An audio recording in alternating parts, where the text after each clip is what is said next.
आज हमारे साथ हैं राजस्थान शिक्षक संघ सियाराम के संरक्षक सियाराम शर्मा जी, जो यहाँ प्रवास पर आए हुए हैं। हम इनसे बात करेंगे। आप राजस्थान सरकार में एक समर्पित संगठन हैं। 2 वर्ष का कार्यकाल भजनलाल सरकार का पूरा होने जा रहा है। इसको आप किस दृष्टि से देखते हैं? आपका क्या रिपोर्ट कार्ड है? तो सरकार जो चल रही है वो अपने हिसाब से चल रही है। कोई भी सरकार हो उसकी योजना अपने हिसाब से उनको लागू करने का प्रयास करती है, लेकिन भ्रष्टाचार की तरफ तो इनका ध्यान सूझ ही गया है। उन्होंने SIT वगैरह गठित की और कार्रवाई उन्होंने की है, लेकिन जनता की जो अपेक्षाएं थी, जितना तीव्र गति से उन अपेक्षाओं पर खरा उतरना चाहिए था, उसमें गति को धीमी महसूस हो रही है। आपके द्वारा शिक्षकों से जुड़ी विभिन्न समस्याओं को सरकार के सामने समय समय पर रखा जाता है। आप कुछ समय पहले विधानसभा अध्यक्ष से भी मिले थे। कितनी समस्याओं का समाधान हुआ अभी तक? देखिए, मांग पत्र को लेकर के हमने आंदोलन की घोषणा की थी। 26 सूत्री मांग पत्र था और उस मांग पत्र पर शिक्षा मंत्री के जो विशेषाधिकारी है उन्होंने पत्र लिख करके भी हमको दिया था कि हम आपकी शीघ्र ही बैठक बुलाएंगे, लेकिन उन्होंने उस बैठक का आयोजन नहीं किया गया। इसके बाद हमने विधानसभा पर रैली निकालने का निर्णय लिया और जब उसकी तैयारी चल रही थी तो माध्यमिक शिक्षा के डायरेक्टर ने पत्र लिख के दिया कि हम आपकी विधानसभा के बाद में बैठक आयोजित करेंगे और समस्या पर निराकरण करेंगे। और दुर्भाग्य का विषय है कि बार बार लिखने के बाद भी, सरकार की तरफ से पत्र दिए जाने के बाद भी उस बैठक का आयोजन नहीं किया। तो उसके बाद फिर हमने शिक्षा मंत्री के विधानसभा क्षेत्र पर रैली निकालने का हमने निर्णय लिया, लेकिन दुर्भाग्य कहिए या शिक्षा मंत्री का भाग्य कहिए कि वो रास्ता टूटने के कारण रास्ता बंद हो गया और हमको फिर 4-5 घंटे कोटा से ही वहाँ पर पहुँचने के लिए समय लगता है, इसलिए हमने उसको पोस्टपोन किया। उसके बाद हमने यहाँ इसी विधानसभा पर 3 तारीख को विशाल रैली निकालने की घोषणा की। क्योंकि विधानसभा पर रैली का निकालना तय हुआ था, तो विधानसभा अध्यक्ष को ऐसा लगा कि भाई ये गलत है, वातावरण थोड़ा सा अच्छा नहीं जाएगा, मैसेज गलत जाएगा। तो उन्होंने हमको बुला करके और शिक्षा सचिव को निर्देश दिए कि भाई इस प्रकार की स्थिति आप पैदा क्यों कर रहे हैं कि 2 बार तो आपने लिख करके दे दिया, उसके बाद भी आप मीटिंग का आयोजन नहीं कर रहे, तो आप इनको तुरंत बुला करके इनकी समस्याओं को सुनो और जो इनकी प्रमुख मांगे हैं उस पर आपको गंभीरता से विचार करके सुनना चाहिए। तो उन्होंने उसी दिन संगठन के शिष्टमंडल को बुला करके करीब 2-2.5 घंटे बातचीत की और सकारात्मक बात हुई। जो उनके स्तर की जो बातें थी, जो समस्याएं थी, उनका निराकरण करने का उन्होंने आश्वासन दिया। दूसरा, जो वित्त विभाग से संबंधित थी, उनके प्रस्ताव वित्त विभाग को भेजने के लिए उन्होंने आश्वासन दिया। राजस्थान में संविदा शिक्षक लगे हुए हैं, करीबन 30,000 या 32,000 उनकी संख्या है। वो आपके संगठन के प्रति आशा भरी नज़रों से देखते हैं, क्योंकि आप उनकी समस्या को प्रमुखता से उठाते हैं और सरकार उनकी ध्यान नहीं दे रही। तो इसको लेकर कर्मी निःशुल्क से उनको रेगुलाइज किया जाना चाहिए।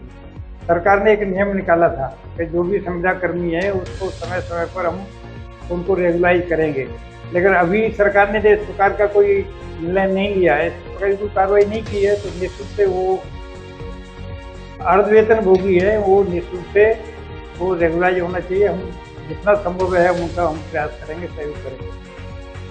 आपका जो संगठन है उसकी भूमिका और उद्देश्य क्या है?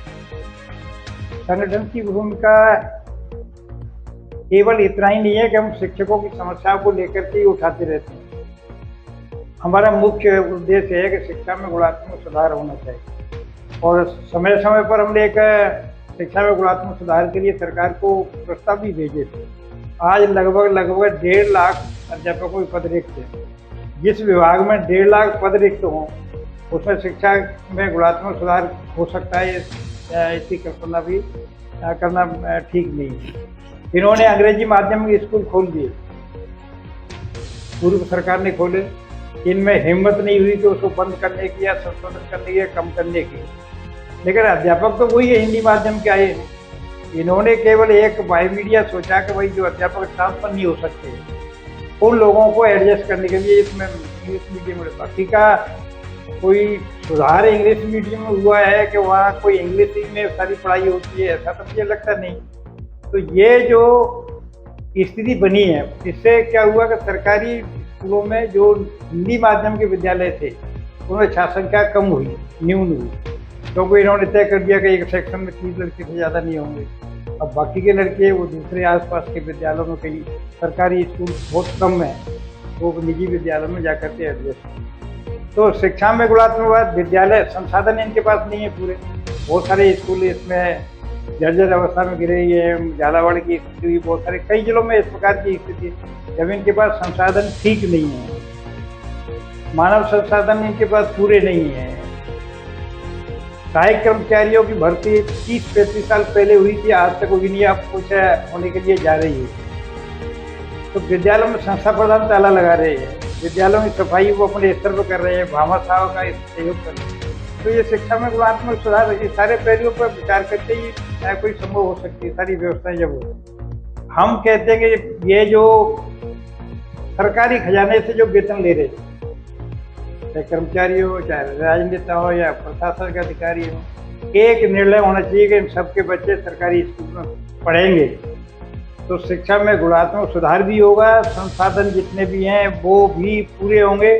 जब कलेक्टर का बच्चा स्कूल में जाएगा, स्कूल में पढ़ेगा, तो वो खुद उसको चिंता होगी भाई इस स्कूल में सुधार होना चाहिए। तो हमने 2-3 बिंदु इसमें शिक्षा में गुणात्मक सुधार के दिए थे। सरकार कितना विचार करती है, अब उन पर पैसा नहीं बताती है, विद्यालय में मरम्मत करने के लिए पैसा नहीं है, भामा साहब की तरफ हाथ देखती रहती है। ये इसके अलावा तीसरा, हम शिक्षकों के शैक्षिक और व्यावसायिक दक्षता उन्नयन की तरफ भी काम कर रहा है। हम प्रतिवर्ष